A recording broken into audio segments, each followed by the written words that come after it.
You're listening to the Huddle Up Podcast with Chad Jensen and Zach Kelberman.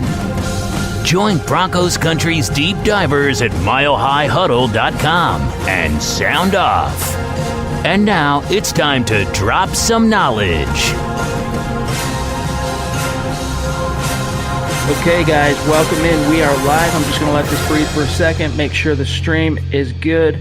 Looks good, feels good. Let's do this. Welcome in, everybody, to the Huddle Up Podcast, live, presented, as always, by Mile High Huddle, powered by Overtime Media. I'm your host, Chad Jensen, and with me, as always, my partner in crime. You know him, you love him. He is Zach Kelberman. Zach, today we got some news that John Elway has decided to continue to kind of shake up the Broncos front office, cutting ties, parting ways mutually with analytics director, czar, guru guy. His name is Mitch Tanney. And Mitch Tanney, of course, was hired in 2015, during the offseason, 2015. And he's actually done quite a dang good job to make the Broncos analytics department amongst the most revered in the NFL. So it's curious that John Elway and Tanney came to this decision. Obviously, this was probably a John Elway decision more so than it was a Mitch Tanney decision. But what was your gut reaction to the news? Another man loses his job and Tom McMahon still has a job. That was my takeaway from that. But on a more serious note, I don't put a ton of stock into analytics. I don't think they make or break a football team. It's not like baseball with the athletics. It's not that big of the game. I don't think the loss of Tanney is going to affect the Broncos on the field, but it's just another example of Elway really redefining the organization how he sees fit. And I think they're putting whoever he's going to replace him with, if they replace him, a guy with more experience maybe, or a guy that works better with the current personnel. He might have rubbed Vic Fangio the wrong way. We probably won't know the real reason for it, but that's another front office guy. They already have their coaching staff on the offensive side kind of reworked. It's Elway fine-tuning the product from top to bottom, I think, knowing that they turned a corner with the franchise quarterback and they're entering a new era of Broncos football. There's a few more topics, or I should say a few more points on this topic that I want to touch on. But first, let me just welcome in those of you who've been hanging out in the room. Buona Beast, Jason, Stu. Guys. What's up? William, David, Ryan. It's good to have you guys. Thanks for joining us live. And the room is continuing to fill up on Facebook, YouTube, and Periscope. We're going to dive more into this topic. First, a quick matter of business. Guys, make sure you're following the show on Twitter at HuddleUpPod. Also, make sure you're following the site on Twitter at Mile High Huddle. This is simply the best way to keep your finger on the pulse of what's happening with the show in real time. And then by following at Mile High Huddle on Twitter, you're staying on top of all things Broncos in real time. So take care of that business. And then don't forget to head on over to huddleuppod.com and pick out the hat, the hoodie, the t-shirt, whatever is to your fancy of your choice. Another great organic way to support the show. And later on, I'll drop a link in the comment stream, and maybe we can do a share screen, show you guys what's newest in the store. But it only exists thanks to your popular demand. Zach got it up. We've been adding products as we go here, and we're going to continue to do that. So make sure you take some time and check that out. This is the Overtime Podcast Network. All right, Zach, one other thing I wanted to touch on here from Kliss's article. Mike Kliss, by the way, is who broke this news, that the Broncos are moving on from Mitch Tanney. A couple things I wanted to touch on from this article. People wonder, so what's next? What when the Broncos, for example, parted with their cap wizard, Mike Sullivan, they immediately hired Rich Hurtado. And that's who's going to be running point basically on all the negotiations and free agency, et cetera, et cetera. Here's a quote from the article from Kliss. Quote, to replace the well-regarded Tanney, a source close to Elway said the team is expected to reshape its analytics department from within. Scott Flaska, who had been Tanney's top assistant, could have an increased role. Flaska is respected in the analytics community, in particular among other NFL teams. The Broncos analytics department also employs a data scientist, Emily Cooler, a Stanford University grad who joined the Broncos last season. And then one other thing I wanted to read here. People wonder, what exactly is it that the analytics department does? It can kind of be a mercurial topic, mysterious. What's really going on with analytics? One way that they impact the product on the field is like during game day, right, Zach? Like if Vic Fangio faces a crucial fourth and whatever, or Do I go for 2 here? What do I do? Right. Radio up to Mitch Tanny in the booth. He'll tell you what the analytics say you should do, what the odds are on this, down and distance, et cetera, at this point in the game when you go for 2, et cetera. And then Fangio makes his decision. But one additional thing I want to read here that Kliss talked about what Tanny and the analytics department's responsibility is, I think is interesting. Here's what he said, quote, Tanny had been the Broncos analytics guru the past 5 seasons. His job entailed providing objective research and analysis, that influence football decisions for personnel executives, in particular evaluating draft prospects and free agents, as well as coaches, trainers, strength and conditioning coaches, close quote. So Zach, it wasn't just analytics on the field. It was also advanced analytics that helped form complete pictures of a scouting report for both a college prospect and like an NFL veteran free agent. It definitely has value, I think, in an NFL front office, Chad. It can't hurt to have that type of information at your disposal. I just don't think it's going to amount to wins and losses on the field. Maybe I'm old school. Maybe I'm just a believer in passing the eye test and having the instincts to be the coach and knowing what to do in that down and distance, not relying on what a number says.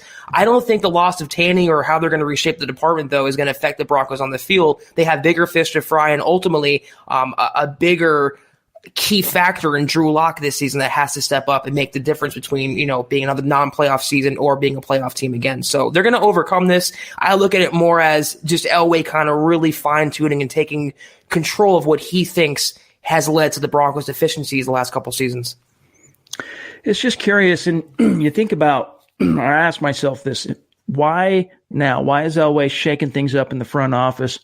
It's got to have a little something to do, I would think, with the losing that's gone on in Denver post Super Bowl 50. Yeah. But at the same time, the irony here is that both the guys in the front office that Elway has moved on from this offseason were well regarded and considered to be amongst the best in that role across the NFL. I mean, Mike Sullivan was considered one of, if not the best contract negotiators in the NFL. And the Broncos, cap-wise, man, they've consistently been one of the healthiest NFL teams during the John Elway front office era with him on board.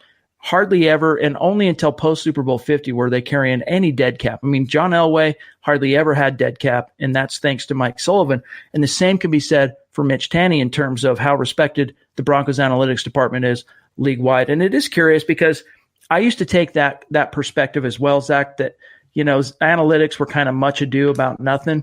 However, you look at the proliferation of like the media sites like Pro Football Focus, Football Outsiders. Yeah. I mean, PFF, when I first started using it as a member of the media, it was like $30 for the year subscription, and you got all the advanced analytics, the premium stats, they call it now. And today, if you want access to that information, you're paying a significantly higher fee, and they actually curate and create specific packages to sell to NFL teams. So NFL teams are utilizing, not all of them, some of them are utilizing PFF analytics. So if anyone who's seen the movie Moneyball understands that analytics just provides an additional layer to the evaluation, but it is something, Zach, whether it's pro baseball, as Moneyball, touches on, to pro football, that pro sports teams in America are embracing. And John Elway, you got to tip his cap to him. He was one of the first in the NFL to really jump into that hat with both feet. It is curious, the timing, and it leads me to believe that Elway is not happy with how the last couple of free agent classes have gone. That's why he ditched Mike Sullivan now. It's why he ditched Rich Tanny now before free agency starts. Look at last year. They spent on Juwan James, a record-setting contract. They spent on Bryce Callahan, a big investment that didn't work out for them. And I think maybe he's looking for scapegoats, John Elway. Maybe he's looking to fire or get rid of the guys that he feels responsible for the lackluster free agent classes. I don't know, but it's a good point you mentioned with the timing of it, right before the combine, right before the open market opens. We'll have to see what they do here, but I don't think analytics is going to hurt them as much as some people might think. All right, let's grab this super chat from James Dean. And James, while Zach is answering this question for you, well, by the way, thank you for the donation. And he says, I'm concerned with us not being aggressive enough. Well, you touch on that as an idea, Zach. I'm going to pull up. I promised you, James, that we'd go back and grab your 2 super chats that we missed yesterday. I'm going to grab those while Zach answers that. He says he's talking about being concerned with the Broncos not being aggressive enough. I'm not sure exactly what he's talking about there, but I mean, in terms of in free agency or in terms of the draft, I don't know, because nothing's really happened yet what that can apply to, Chad. I don't know the context of that question. All right, we'll grab it here. Bear with us, James. And by the way, thank you for the donation, bro. It means the world to us. Keep dropping the questions too. Yes. We'll try to get to them. We're going to grab your super chats. I'm going to get this question. Let Zach grab it while I finish finding your questions from yesterday. From Micah on Facebook, he says, Chad, I've heard you multiple times say that you were against wide receiver in the first. What position would you like to see addressed in the first, and who would that be? Honestly, Micah, in the first, for me, it comes down to blue chip BPA. Obviously, you're not taking a quarterback if the best player available on your board is a quarterback. You got that locked down. So I'm talking about offensive line, I'm talking about defensive line, cornerback, possibly off-ball linebacker, if Isaiah Simmons were to fall that far. So, and I'm not like hardcore on the Broncos avoid wide receiver in the first. It's just when you're going up against such a stacked class, Zach, makes me think that you can live to fight another day and do something else in the first round. Yeah, I mean, the Broncos can go many different ways with their first-round draft pick. They have many needs to fill on both sides of the ball. Unfortunately for them, the players that can fall into their laps would fit those positions just perfectly and be day-one contributors, if not starters. In terms of specific prospects, Ruggs is wide receiver, Tristan Wirfs for tackle, and Javon Kinlaw for defensive line. Those three players should be on the Broncos' big board near the top at 15, and there's a really, really, really good chance they're going to end up with one of those three players. All right, guys, I'm going to grab these two questions from James because we want to be on the up and up with anyone who's supporting the show on Super Chat. James Dean says, this was from yesterday, and I can't display the question on the screen, but here's what he said, Zach. If we do move up in the first round, what spot and who? If the Broncos were to make a play to move up in the first round, they're sitting at pick 15 now, who do you think they might be interested to give up a little extra something to move up? A wide receiver or a Jeffrey Okudah or an offensive lineman. It's got to be one of those three players. And to me, in terms of it's how they rate the wide receivers in the pre-draft process. If Ruggs is the highest, if Lamb is the highest, if Judy is the highest, they would go up to get one of those guys. I don't think it's going to be Kinlaw. I don't think it's going to be someone like Chenault. But if they have to fall in love with either a blocker or someone that can catch passes for Drew Lock because he is the number one priority. And even if they do make a move up, Chad, they're not going to jump from 15 to 5. They go from 15 to 12 or 10 highest for me. So if it comes down to that, I think it's for a wide receiver ultimately. Because the price of doing business, if you're moving from 15 into the top 10, I mean, think of what the Broncos accepted to move back from pick 10 last year to pick 20, right, with the Pittsburgh Steelers. It cost the Steelers 2 third-round picks, a 2019 third-rounder and a 2020 third-rounder. The Broncos still have that 2020. The 2019 third-rounder that Broncos ended up using to move up and grab Drew Lock at pick 42. The Broncos have 3, of course, this year. Do you really want to give up that positioning and having 5 selections in the top 100 to move up a few spots? It's extremely unlikely. I don't expect it to happen, as Zach is saying here. Steven wants to know what we think of Ruggs' hand size. And by the way, Steven, you are the record holder on Super Chat. It stands today. And I think it was 105, if I'm not mistaken, yesterday. It blew us away. We got you some gear coming. I think we corresponded yesterday on Twitter, you and I, Steven, after the show. Appreciate you. It's on the way. It's ordered. It's done. It's probably by end of the week. You should have some nice brand new Huddle Up podcast, Mile High Huddle swag coming your way. But Ruggs' hand size, for those who missed it, 10 and 1/8 inches, I believe. This dude has catcher's mitts, as Eric Trickles said, for hands. And that can only help him. That's one of the reasons why, he didn't have a lot of drops in college. It's also one of the reasons why, when it's all said and done, he can be the number one receiver off the board, Chad. He can go in the top 10. The Broncos might not have a shot at him. So, yeah, he's looking like right now, in shorts and a T-shirt, he's looking like the ideal wide receiver prospect. And the Broncos have to hope if they want him, he's in at least fall to 10, 12 range. That way they can trade up for him. But as of right now, he's looking like a top 10 draft pick. All right, guys, there's one other one here from James Dean from yesterday that I don't want to pass over. He wanted to know, Domata Pecco, he says, wanted to be here, or in other words, he wanted to stay in Denver. Can we get him back? He went on, of course, to sign, wasn't with the Ravens, Zach, and then he had a pretty solid year with Baltimore. I don't know that he is a free agent, but if he is, Elway just hasn't been the type of GM to rekindle things with former players for whatever reason, with the exception of Brock Osweiler. I can't think of another former Bronco that John Elway has seen or allowed to walk out the door and then brings them back at some point down the road. It's really true. I'm trying to think myself, and I can't think of another player other than Osweiler, even like a bottom of the barrel type player. Maybe Kyle Pecco, Chad. He yo-yoed between the Broncos roster like 40 times. But in terms of Domata, yeah, that bridge is it's not burned, but that ship has sailed for him coming back. They have a guy in Purcell who they'll bring back who's much better. He's younger, bigger upside for that spot. He was good for while he was in Denver, Pecco, but I don't see him coming back.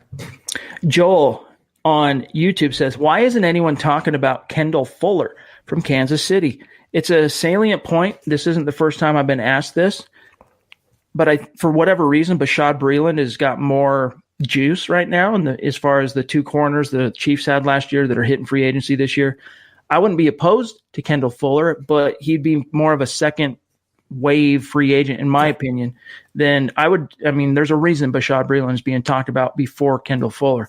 I would like the Broncos. And by the way, Bashaud Breeland is the guy the Broncos should be looking at. He'd be a really good fit with Fangio. Maybe Kendall Fuller too, but I'm less high on Fuller than I am Bashaud Breeland. It kind of makes us look bad in the comments, Chad. People mentioning Corey Nelson and Dakota Watson, two players that came back to Denver. So I'll add Zach Kerr in there as well. That's a third. But yeah, it's been a really short list, and Pecco's not coming back. In terms of the cornerbacks, though, yeah, I'd rather, if they're going to splurge in free agency, if they're going to even target a corner on the open market, it's got to be Byron Jones. And if from a middle of the pack guy, I like Prince Amukamara. He has experience with Vic Fangio. He would come in, know the system, contribute right away. And to me, he has better talent than Kendall Fuller in this scheme. So not my preferred plan A or plan B. He's more like a plan F right now. Hunter, my friend, it's not showing up. I don't know what's going on your end. We're not seeing him. I'm just taking a quick look now. It's not showing up. But hey, man, it doesn't require a super chat to get a question answered. Whatever you got on your mind, put it in here, bro, and we'll try and get to it tonight. All right, let's jump up here. Stu McPeak jumping in and throwing that. Where is he? There he is. Our dude, number one super chat superstar, as always, the man. He says, paying it forward, heading to Chicago tomorrow, so might not be on for the rest of the week, so I'll try to keep up with the Twitter updates for the Combine. Safe travels, Stu. Yeah, dude. Appreciate you so much, and enjoy the Windy City. I've been in Chicago this time of year, and one of the few times in my life that the cold actually took my breath away and made me not. I was just like stunned. Happened in Chicago one time about this time of the year. All right, let's see what else we got from Joel. We just answered that. Sorry, man. Let's see. Yeah, we just grabbed that. Joel jumping in. Appreciate your support on Super Chat. Yes. As always, Nick Klinger on YouTube, he says, what's this report that Marcus Mariota might be our backup quarterback? I heard it from 104.3 The Fan. Well, that's there you go. Me, Nick. I haven't heard that. If you look at the three things that are important in terms of finding the right backup for Drew Lock, you want a guy who has some experience, obviously, that's also willing to kind of mentor a young Drew Lock without, and here's where it gets complex, Zach, posing a direct threat to Drew Lock. I'm not sure Marcus Mariota hits all three of those, although his clout right now in the NFL is pretty minuscule. I want nothing to do with the guy, even as a backup. Anyone that can come in and create headlines, create narratives, just like 104.3 The Fan is doing now. I'm mentioning his name. He has that name recognition where wherever he would land, there would always be that story waiting to be written. Oh, but how long until he starts? Can he have a reclamation project with this new team? I don't want that next to Drew Lock. I don't want Lock looking over his shoulder. I don't want him feeling any sort of pressure. He needs to be the guy. If they want an experienced guy behind Drew Lock, they have Brandon Allen. They can go out and draft a guy in the 7th round. Not Marcus Mariota, not Case Keenum, definitely not Joe Flacco. No veteran guy who holds any sort of name recognition or can cause some back page rumors. It's Drew Lock's team. It needs to be that way the entire season. This is the Overtime Podcast Network. Ariel jumps in on Super Chat. Appreciate you, Ariel. Thank you, Ariel. It's a $5 donation. I want to use this Super Chat, sorry. I about said scouting comment. To congratulate you guys for the work you put into these podcasts. Thank you for staying humble and professional. Go Broncos. Appreciate you, Ariel. Thank you, yes. We're going to keep doing it as long as you guys keep showing up and participating in this conversation. We're going to keep showing up 4 times a week, if not more, as we get into the offseason. We'll cook up some more. James qualifying what he's trying to say earlier, that not being aggressive enough this coming season. Here's the thing, James. The Denver Broncos have the means to be extremely aggressive in free agency and the draft. I mean, they're going to have a minimum of $62 million to spend in free agency.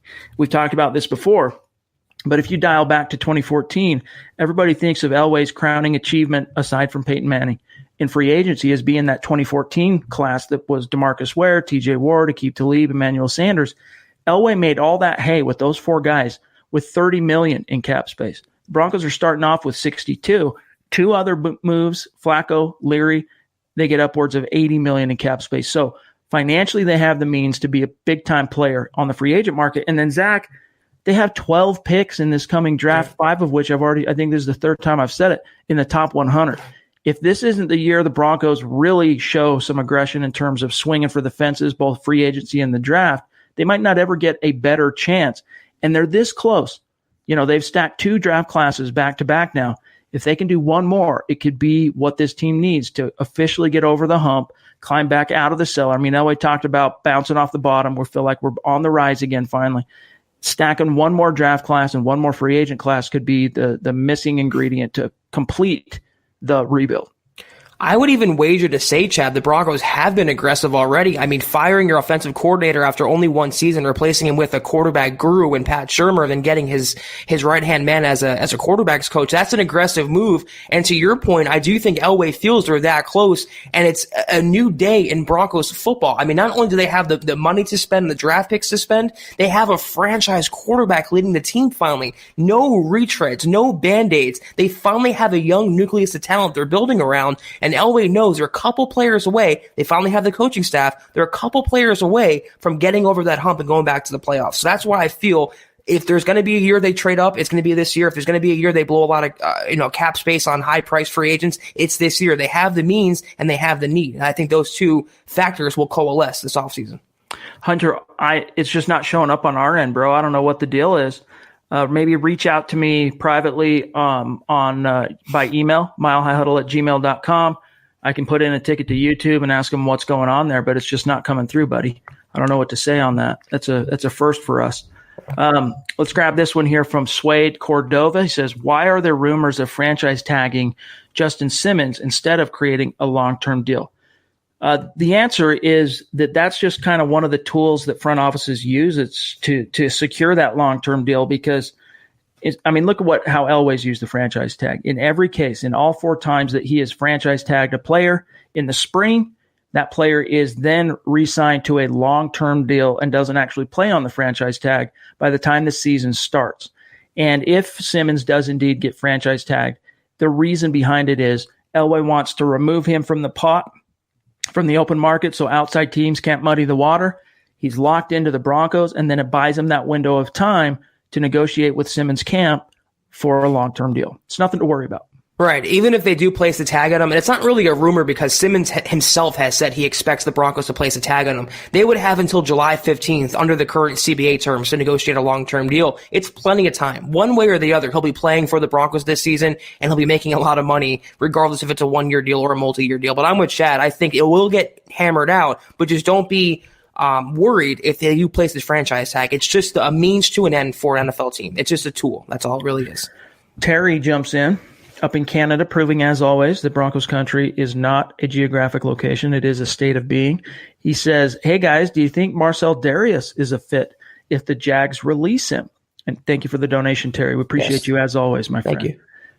The Jags everyone thought that the cap casualties, the buzz we were picking up, it was either going to be or both of Calais Campbell and A.J. Bouye, but it ended up being Marcel Darius. There could be other heads that roll, but for now, it's Marcel Darius.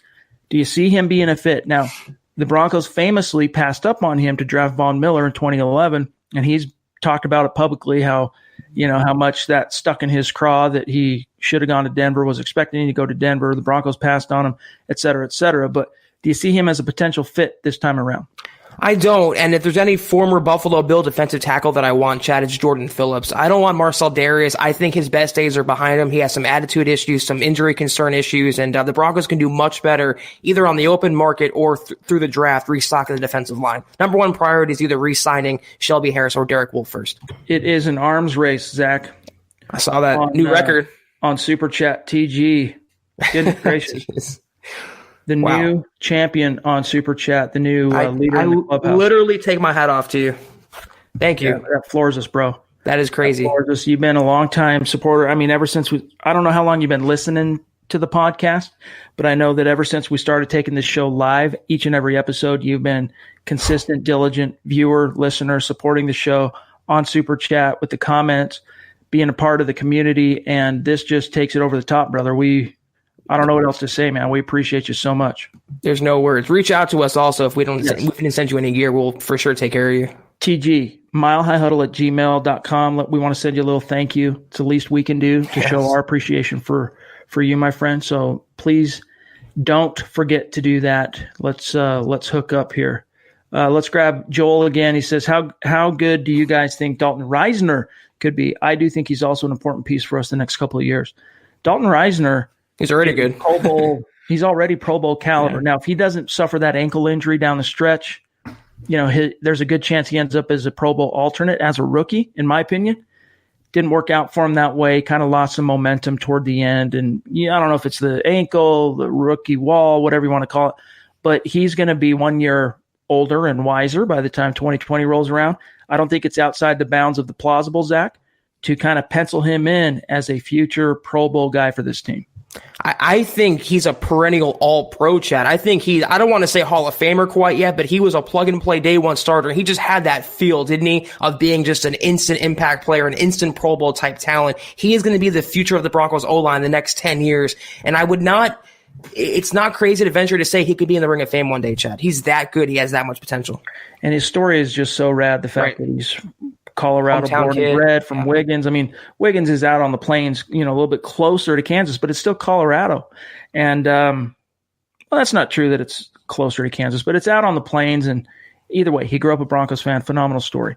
Hunter says, to break down my last comment, I'm trying to say the best season Von Miller had is with two good defensive tackles. I think we get that. Okay. So let's talk about that as a concept here. Von Miller's career high sacks came in his second year, 2012, 18.5, which is also a franchise single season record. He broke the mark that was held by Elvis Dumervil. I think it was co-owned by Elvis Dumervil and Simon Fletcher. You Broncos historians, correct me if I'm wrong on that. But Von Miller's best year came in 2012. I'm trying to think back to who the defensive tackles were that year. And I'm thinking it was 1 year before Pot Roast got to town. I'm thinking Kevin Vickerson. Who was the other guy? I'm not sure who it'll come back to me, but I don't think of any top shelf defensive tackle in 2012. And then of course, 2015, now that was a different story. I mean, that whole front seven was legit an all-time collection of talent.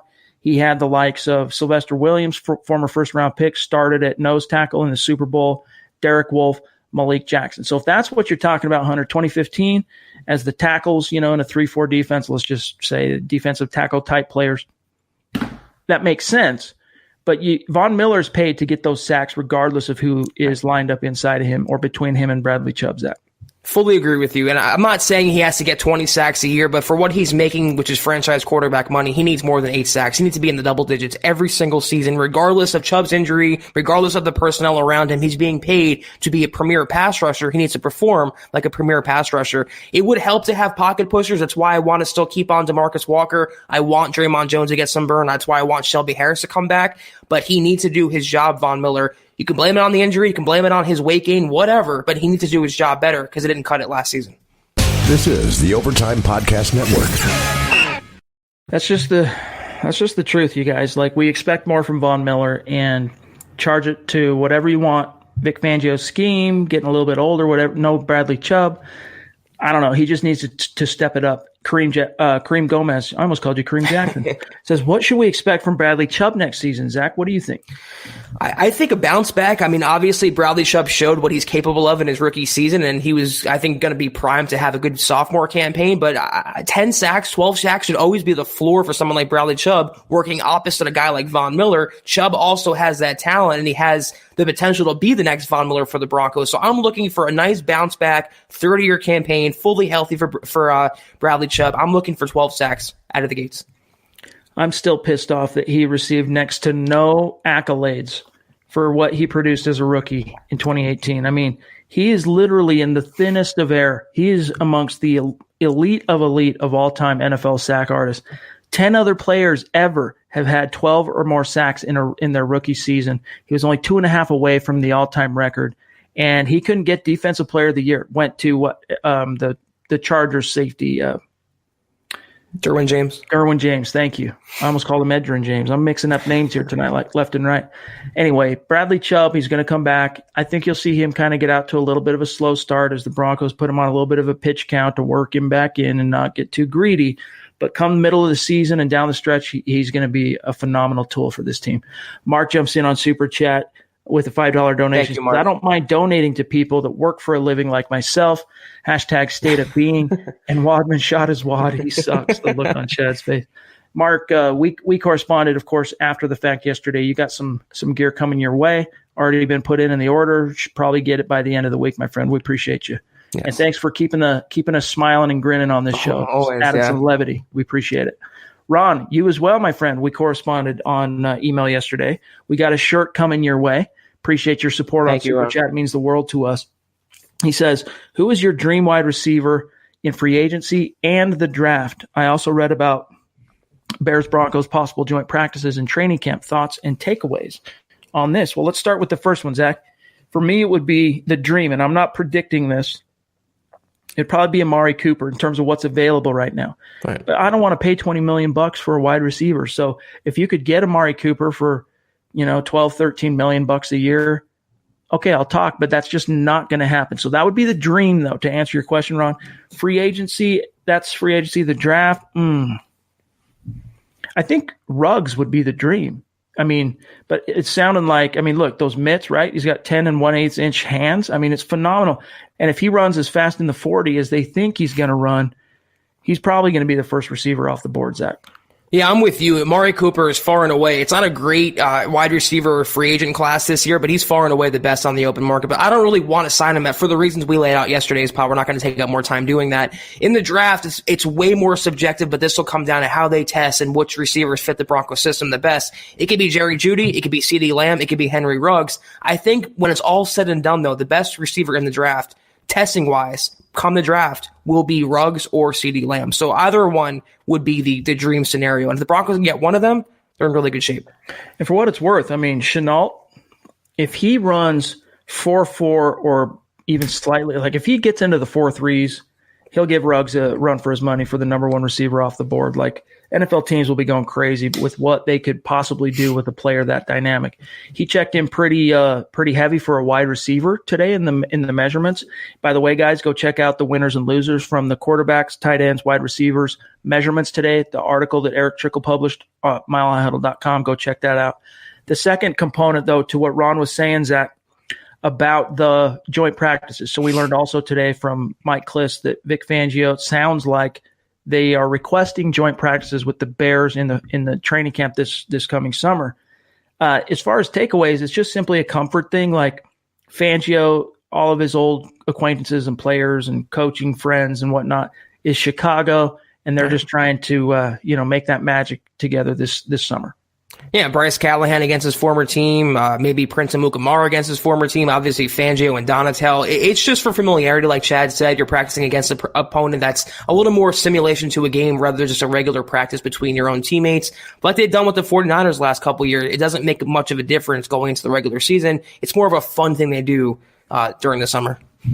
Ty on YouTube, he says, predict Phillip Lindsay's season next year. Will he step up and become that dual threat? He has linked up with Christian McCaffrey. I've told you guys before on this pod that I think you're going to see Lindsey's yardage go up in Shermer's offense, and then I think you're going to see him go from 35 receptions, which he posted each year he's been in the league. I think that's going to climb to closer to 50 receptions, and so his yardage is probably going to come close to double as a receiver. Like this is a running back who could very feasibly, in my opinion, in this offense, give you 1,600 yards from scrimmage and, do so on 250 touches, which would be phenomenal. Right.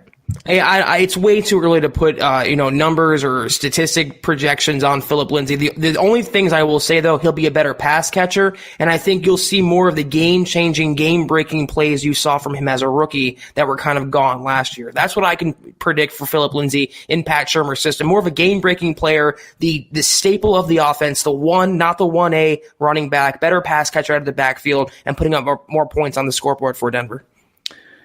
Mike, we appreciate you, buddy. Thanks for joining us. Good to have you live, my friend. James jumps back in on Super Chat. He says, thanks, guys. Means a lot to me. We need a Kelsey killer like TJ Ward was a Gronk killer. Jackson, maybe, but we need that again for sure. Kareem Jackson and Justin Simmons, they are going to be your projected starting safety duo. If you think about it, Kelsey, he got his against the Broncos, and that's really the only fly in the ointment. Otherwise, the Broncos did surprisingly well against the tight ends for the first time in a long time under Vic Fangio last year, and that's encouraging. Except for Darren Waller, they kind of had a little deficiency against him. But they've gotten a lot better than they did the last couple of years. And between having, Kareem Jackson, Justin Simmons, and A.J. Johnson, three very athletic players on defense, they can contain these tight ends. You're never going to stop Travis Kelce. He is always going to get his. He's always going to produce. He's just that good. But they can contain those players and keep them in check. And they have the horses right now to do so. Hunter, that might be the issue, buddy. I'm going to go in after this pod and see if somehow you got put in. There was one time, remember that one time, Zach, where I accidentally blocked somebody on YouTube and I was trying to put someone else in timeout or something? A troll came in? Yeah, Super Chat jail. I'll have to go check and see, Hunter, because if that's the case, then that's the reason why your Super Chats aren't coming through as well. All right, we got time for a few more, guys, and there's a few Super Chats that have stacked up, so I'm going to grab those. Holden Adams jumps in on Super Chat with a $5 donation. Appreciate you, Holden. Which center or guards in the draft would you love to see in the orange and blue? It's a big need with Leary and McGovern both most likely leaving. If the answers we're about to give you aren't quite as satisfactory as you'd like, save it, Holden, and holler back tomorrow and talk to Nick and Carl because they know each and every prospect that's in this class. I don't. Zach doesn't. That's not our bag. We leave it up to the draft experts to know, each and every guard prospect in their scouting report, each and every tackle, each and every center, the whole 9 yards. But the guys that have interested me thus far in my research I've done in the draft, especially, let's say day 1 and day 2 caliber prospects, the guy I keep coming back to is Nick Harris from Washington. Okay. I think it's Harris. Yeah, from Washington. And then Lloyd Cushenberry, the center from LSU. Those are the two guys that I think fans should keep an eye on in this draft. Yeah, Cushenberry, that was what I was going to say. He really intrigues me. He can play the interior, and they might need to do center with McGovern possibly exiting in free agency. And also Tristan Wirfs for tackle. I know he's a well-known name, but he could fall to the Broncos at 15, and they might pull the trigger on him to give them some insurance behind Juwan James or Garrett Bowles. So definitely those two names for me is Wirfs and Cushenberry in this draft. I just realized we hadn't grabbed anyone on Periscope tonight, so let's grab Bluegrass Bronco, who says, have you heard of Andrew Thomas, the Georgia tackle, sliding down draft boards? Yes, I have. We have. Would you still take him if he fell? A month or so ago, he was up there in terms of draft clout, draft stock with the Tristan Wirfs of the world. I think he's probably still going to go in the first round, but he's not going to be a top 15 pick. I think he'll be there at 15 if the Broncos want to take a chance on him. I still like him quite a bit, especially because my dude is a drummer. He plays the drums, and so do I. And so that puts him up a couple extra notches in my book. But, it's just kind of it's the way it goes for some prospects when it comes to the draft. Their stock rises, falls, depends on the narratives that get created in the drafting community. Sometimes media can create things. Teams put things out, smoke signals, different things to try and affect a player's draft stock to make it more favorable for them. But the best thing Andrew Thomas can do at this point, Zach, is crush it at the combine. If he crushes it at the combine, he'll keep himself firmly entrenched in that first round conversation. Another thing they can do is gas mask bongs before draft. That could also torpedo someone's draft spot really quick, like Laramie Tunsil. Andrew Thomas, great tackle prospect, but like Chad was saying, he might not be a top 15 pick, and it would come down to whoever's on the board at that time. If all the receivers are gone, defensive line is gone, cornerbacks are gone at 15, and Thomas is sitting there, they might pull the trigger, but right now I don't see him being their number one pick far and away. in the draft at 15. All right, guys, I want to make sure I don't miss any super chats because we got to wind this particular pod down a little bit. James wants to know why Lindsey didn't make the Pro Bowl again. Thanks again for the donation, James. Thank you, James. Bro. Honestly, he just didn't have – think back to his rookie year.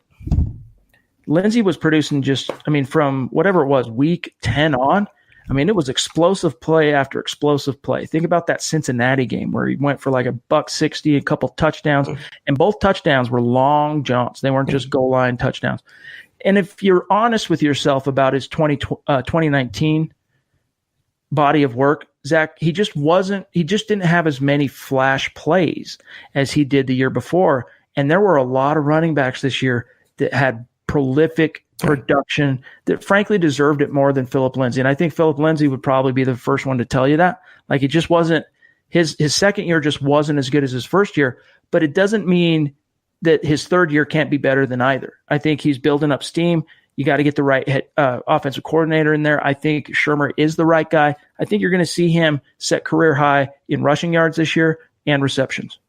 Yeah, getting to 1,000 yards isn't this big deal as I think most fans make it out to be. What is it, like 78 or 68 yards per game? It's not that important. What's important are game-changing plays, splash plays, plays that change the complexion of a ball game or win a ball game on its own. Philip Lindsay had those in 2018, didn't really have those in 2019. When you see more of those, and now that he's a household name, he'll be getting that recognition. But then you have to also consider, look at the Broncos' bias in the media. Look how Cortland Sutton, look at those Pro Bowl snubs. The Broncos just don't have a good rep in national circles. So that's why Philip Lindsay didn't get that recognition. But I'm with Chad. I don't think he deserved it last year. On its face, 1,000 yards, however many touchdowns he had, wasn't that impressive. It's what he was doing with those carries that left a lot to be desired. I think that will improve with Shermer calling the plays in 2020.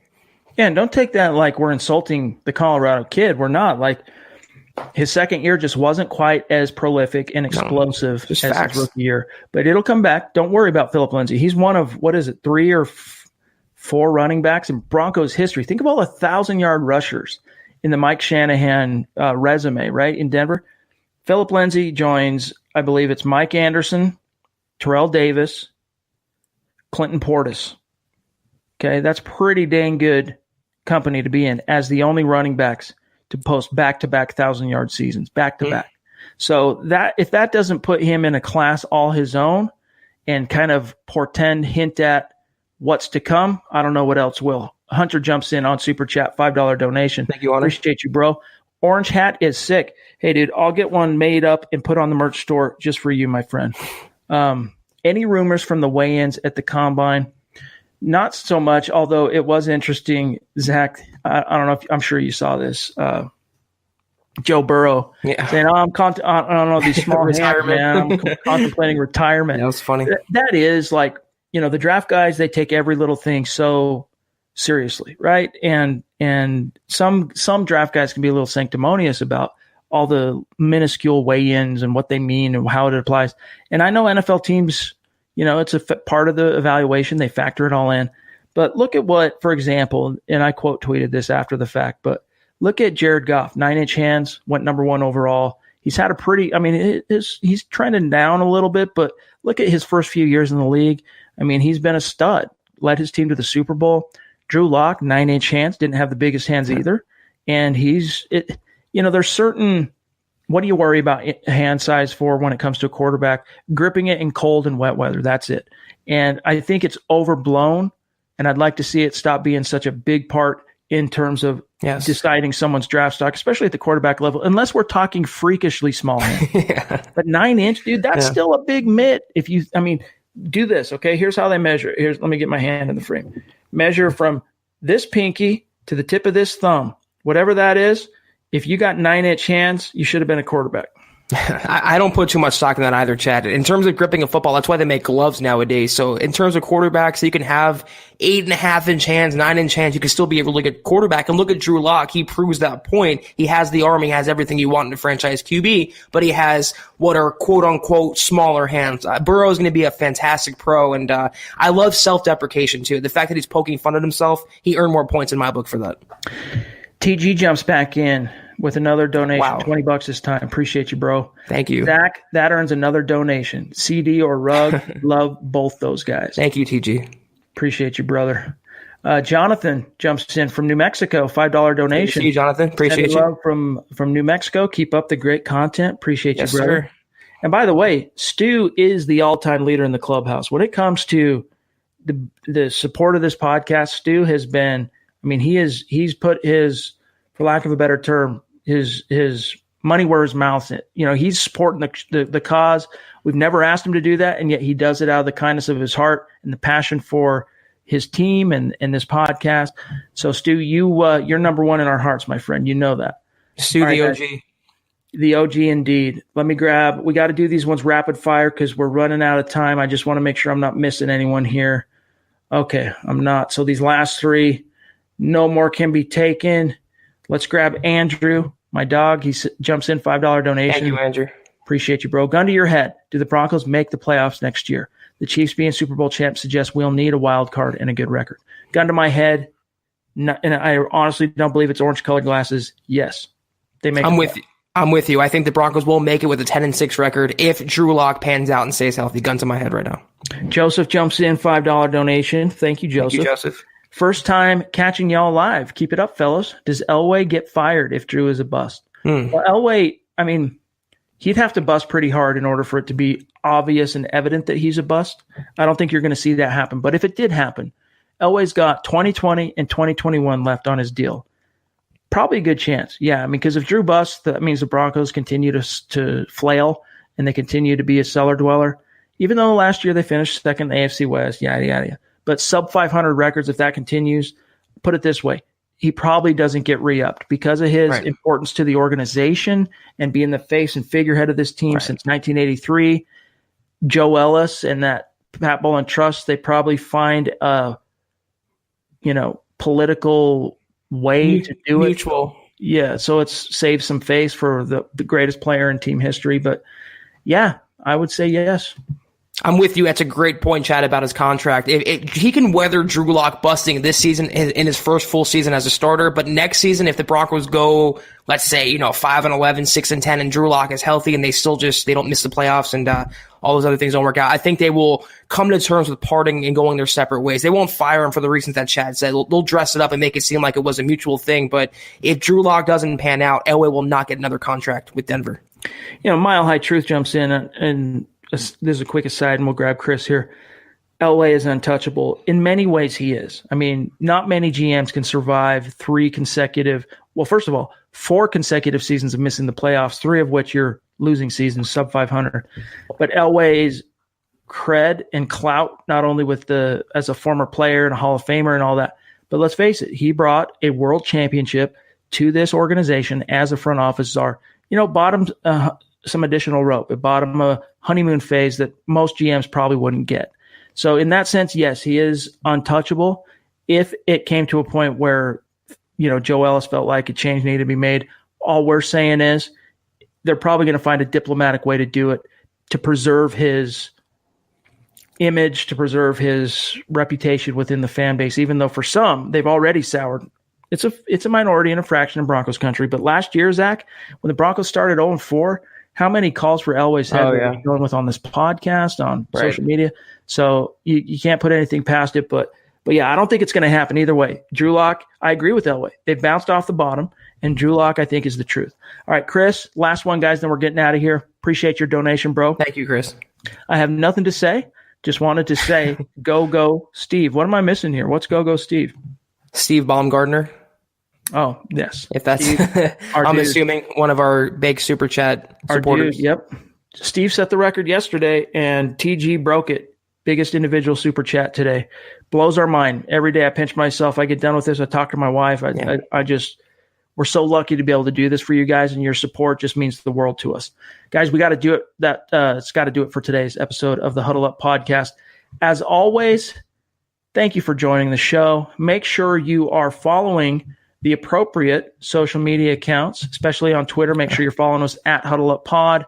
You can find my partner here, Zach Kelberman, at Kelberman NFL, myself, at Chad N. Jensen. And because we ran a little bit long, I'm not going to do a share screen.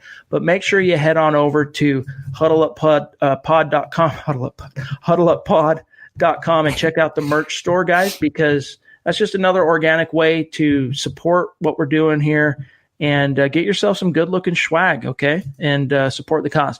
But here's what to expect moving forward. Of course, this is the Combine week. Lots going to be happening. You're not going to want to miss tomorrow night's Building the Broncos. They'll be going live 6 p.m. Mountain, 8 p.m. Eastern, and they'll be really rolling up their sleeves and diving into all the Combine buzz. They've been following every little nugget that's coming out of Indianapolis. So that should be an appointment watching and listening for each and every one of you. Tomorrow night, 6 p.m. Mountain, 8 p.m. Eastern. And then Zach and I will be back in the saddle Wednesday, and I'm sure between now and then we're going to have a lot to talk about because tomorrow Vic Fangio addresses the media at the Combine, and then he'll be pulled aside for a little powwow with the local beat writers, and even more will come out of that conversation. And then John Elway is expected to talk tomorrow also from the Combine. We don't know the time yet. Fangio, I believe, is going at 9 a.m. Elway, I think it was originally scheduled, Zach, for noon, but he's also been pulled into these competition committee meetings, and that has kind of put his time that he's going to take to the podium up in the air a little bit. But I would say sometime tomorrow afternoon, we're also going to hear from John Elway. So Zach and I will be breaking all that stuff down in the written form between now and when you hear from us again on Wednesday night, and then we'll address it all again on the podcast, Wednesday, 6 p.m. Mountain, 8 p.m. Eastern. Zach, have a great start to your week, bro. You as well, Chad, and I think we misconfused that. It was Steve Atwater that Christopher was celebrating there, his induction to the Hall of Fame. So we see you, Steve.